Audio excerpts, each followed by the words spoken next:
So let me start with you, Dr. Steinmetz. You know, I tenured at the beginning that there was an opportunity to sort of have a small box revolution in delivery of the care, but I know that you've been working for a number of decades to bring functional medicine into a larger organization. What lessons do you have for the community out there of what you've learned on how to do that as quickly as possible in this new era?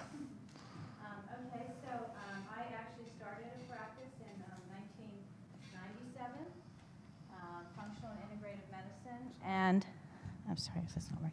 And so just in the last year, I've been doing some consulting work for Nova Health System, which is one of the larger health systems in the Washington, D.C. area. And then in June of this year, we actually became part of a Nova Health System. And for me, having worked in this for so long, to really be part of a system, and we're not really coming into Nova as a little sideline for them.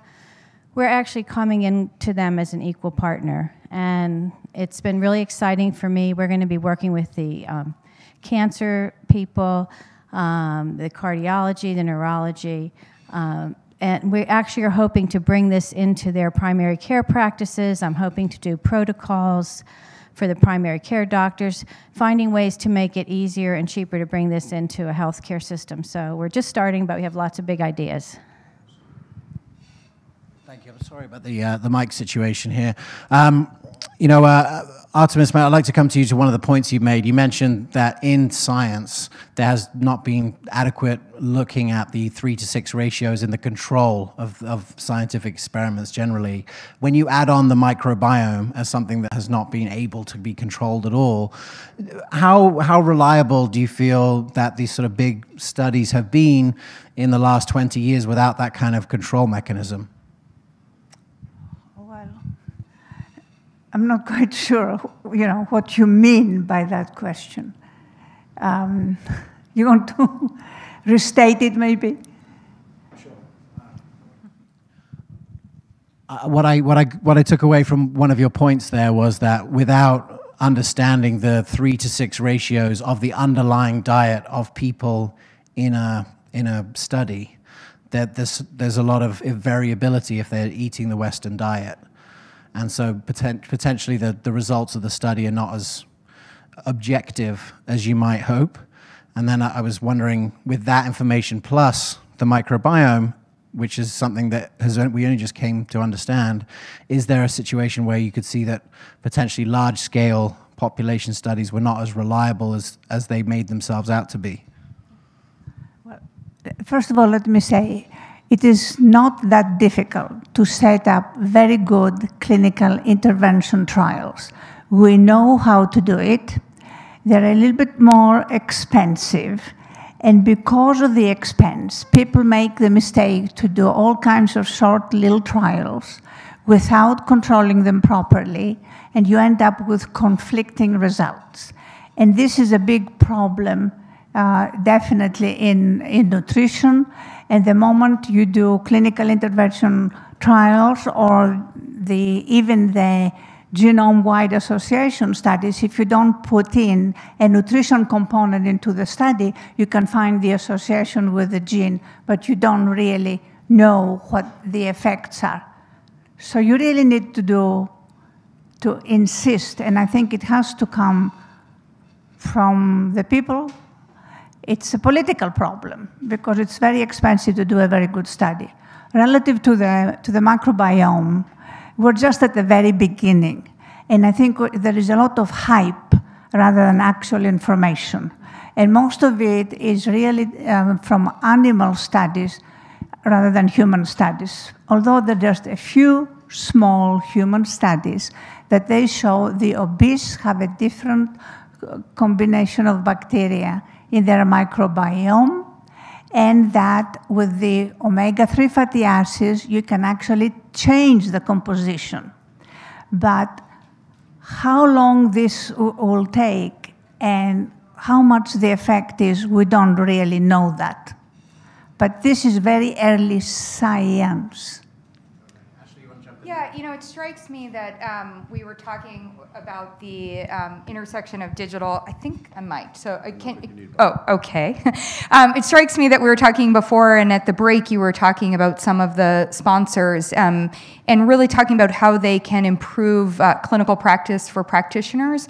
What strikes me as extremely exciting, to your point, is actually the ability for better documentation. As a dietitian who worked in a research lab trying to take 24-hour food studies for people, the ability to now have those digitized so that when we do try to scale up some of our studies, that we actually will have much more accurate information. So I think that while I know we were talking about their value in the practitioner space, and that is extremely valuable, I also think and encourage those of you involved with those companies to really look towards supporting functional medicine research, because we do need the scalability of the, especially of the nutrition side of the outcomes. Dr. Jaffe, you're If I could just add one little pearl.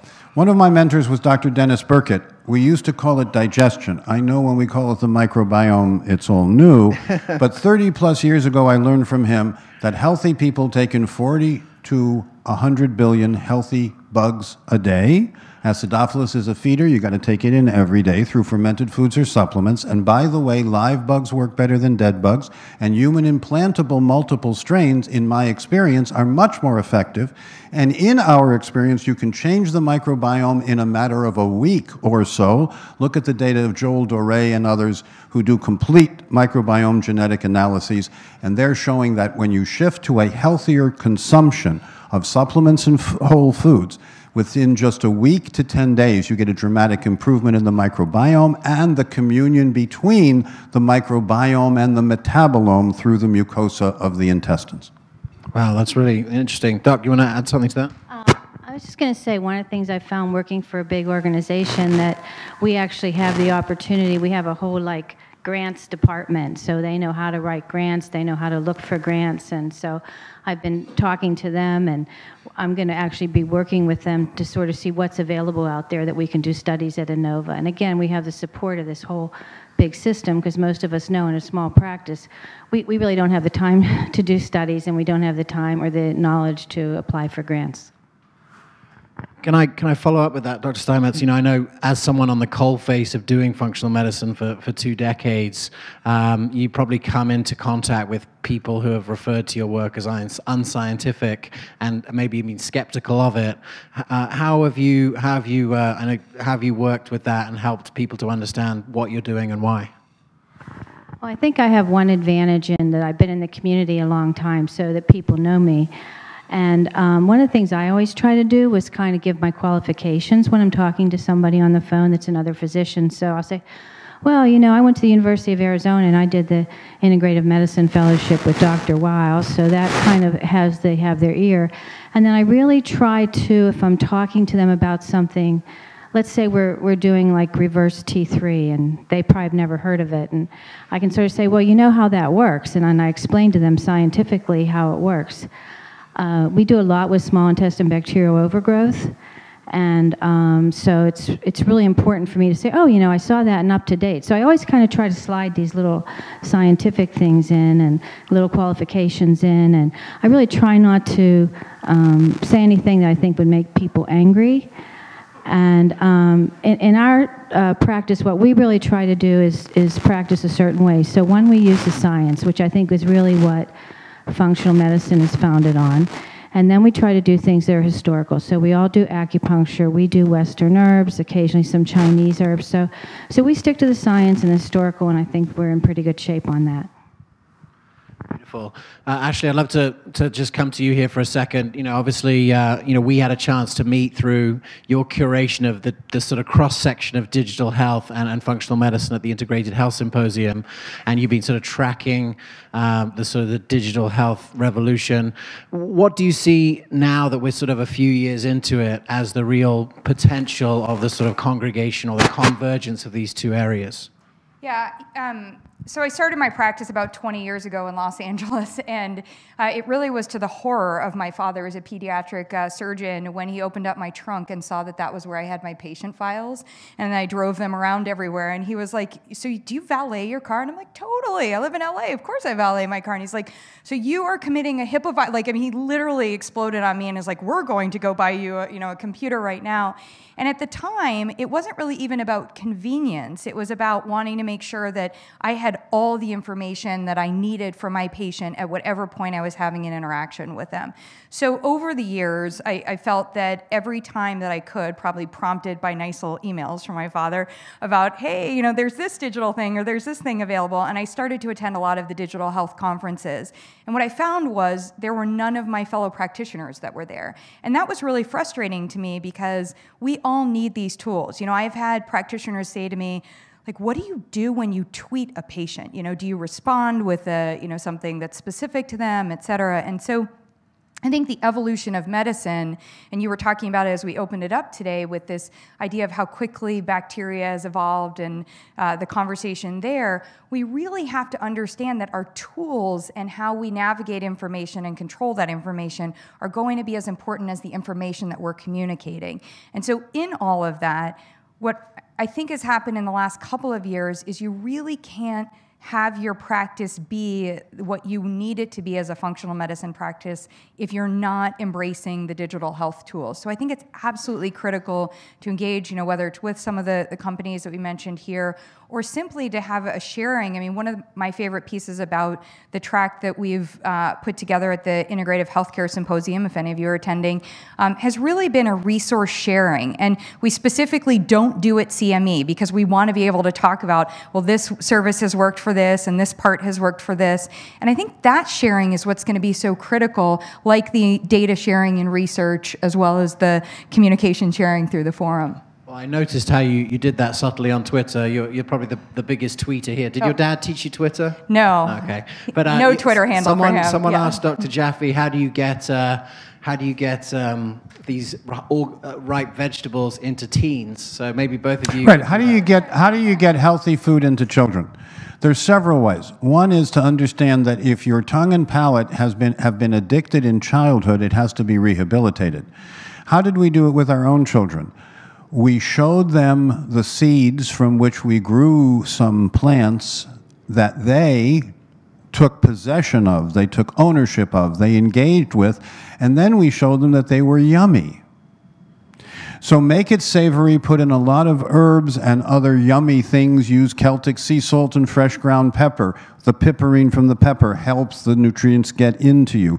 There actually are lots of examples of teenagers who prefer whole foods for 3 simple reasons. Number 1, they can concentrate. Number 2, they are better appreciated by their friends, which means their moods are more stable and they're less reactive. And number 3, they can actually perform when they want to rather than run out of steam and energy far too early. Ashley, anything you want to add to that? Yeah, I think we run the risk of being a little bit too gimmicky for teens. So I think, at that point, what we really need to do, I think you're absolutely spot on. I mean, focusing on performance, focusing on clean and clear skin is a total go-to. I mean, you really have to hit them with what they want. If it's about, I have girls that want to know about detox and cleansing, and so I don't want to talk to them about going on a detox. I want to talk to them, but I will start to talk to them about their skin and that piece.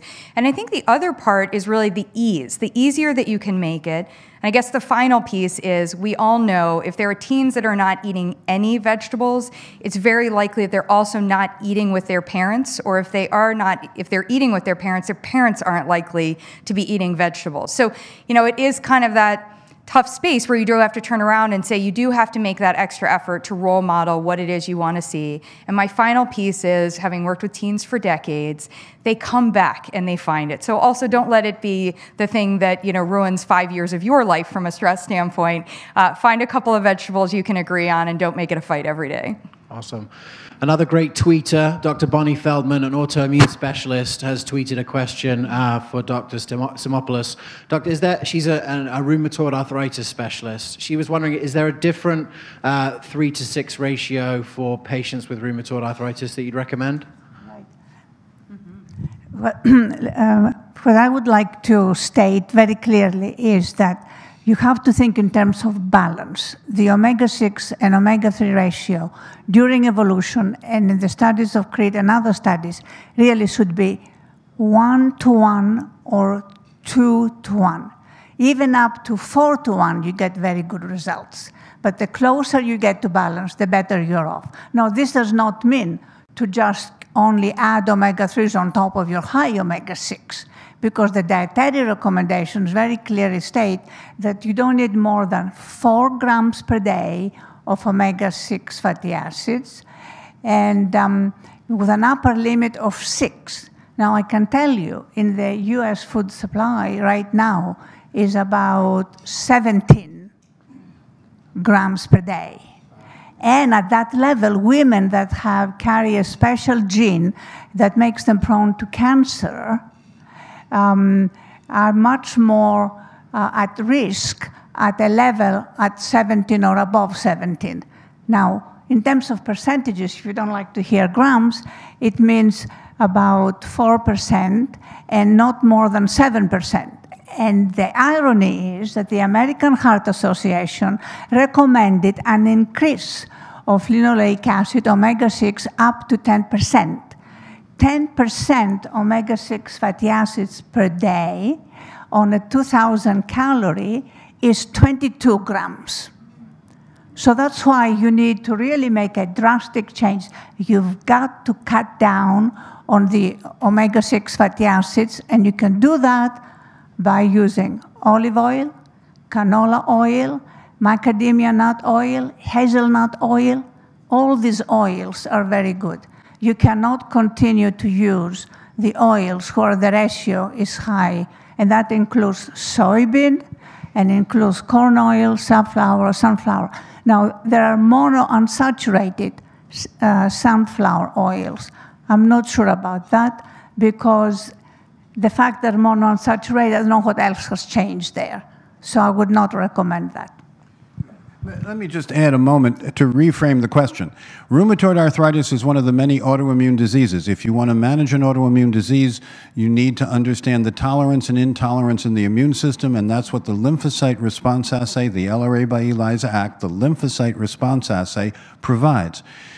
In addition to substituting for the immune intolerant reactive foods, chemicals, and medicines, you then want to target supplementation that is individual. It's not diagnostically related. It is individually determined. Biochemical individuality is now possible to work with clinically in all the autoimmune, chronic, and inflammatory diseases, as long as you get up to the high level of looking at the causes rather than get caught down below in, is this ratio a little better than that?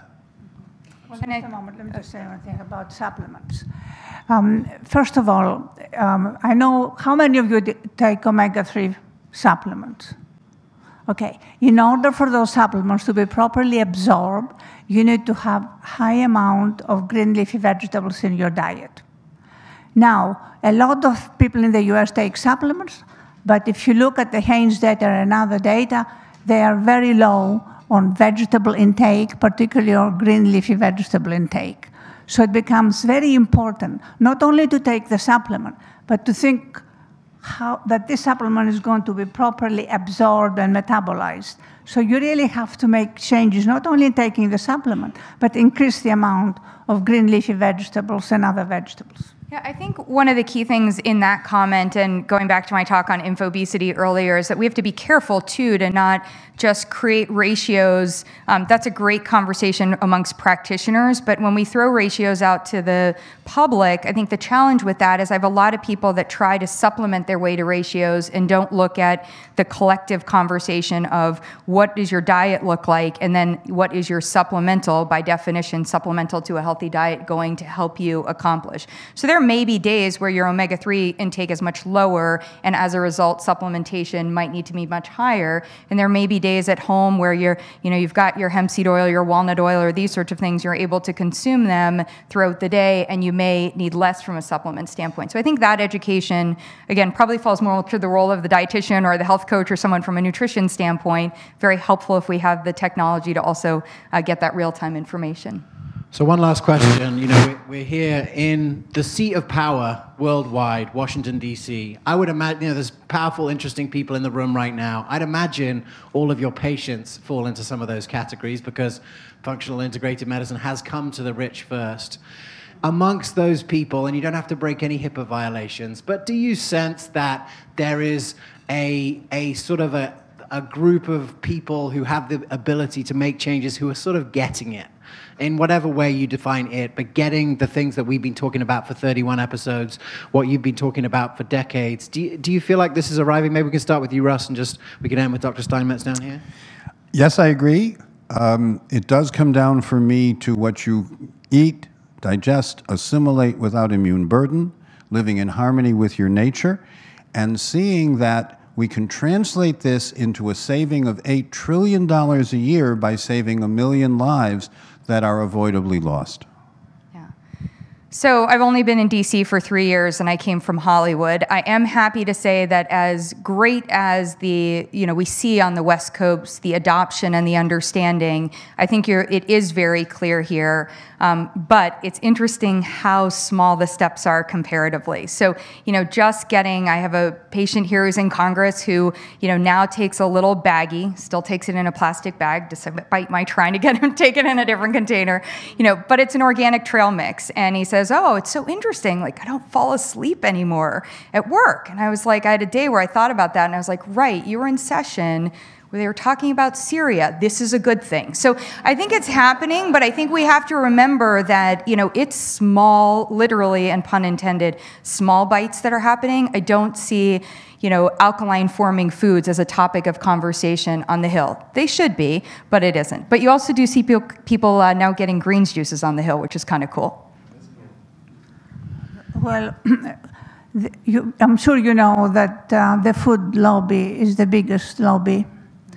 And the current food supply, or Western diets in general, are the worst diets in the world. And they're being like an infectious type of agent spread all over the world. I don't think, although it's a political solution, I don't think you are going to get a political solution.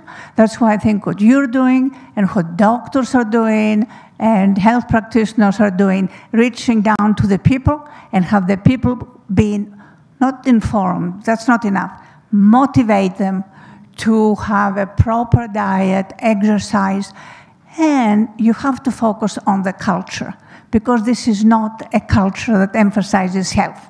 For example, in Greece, the most wonderful thing in life is health. I never heard anyone, all the years that I'm here, it's how much money you make. I think, I've been practicing in Washington for 30-some years, and I don't think because our patients may have certain positions in government that things will change. I think we really more bring change at that individual level and then getting it into, the hospital systems, talking to the insurance companies, because, the system I'm working for, from the top on, the main CEO is talking about wellness.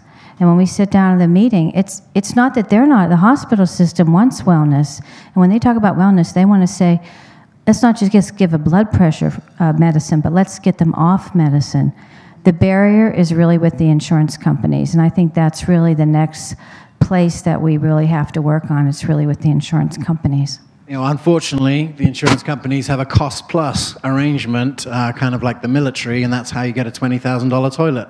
So, just to finish off, I wanted to come here and do the functional forum in DC for all these reasons, but I have to say that, living in California now, I think more than ever that, as Eric Topol says, the health revolution will be, the healthcare system will be rebooted one patient at a time, and that it's this sort of the low overhead, engaging the entrepreneurial spirit of America. Like, who's going to solve transportation? Is it going to be the Department of Transportation, or is it going to be Elon?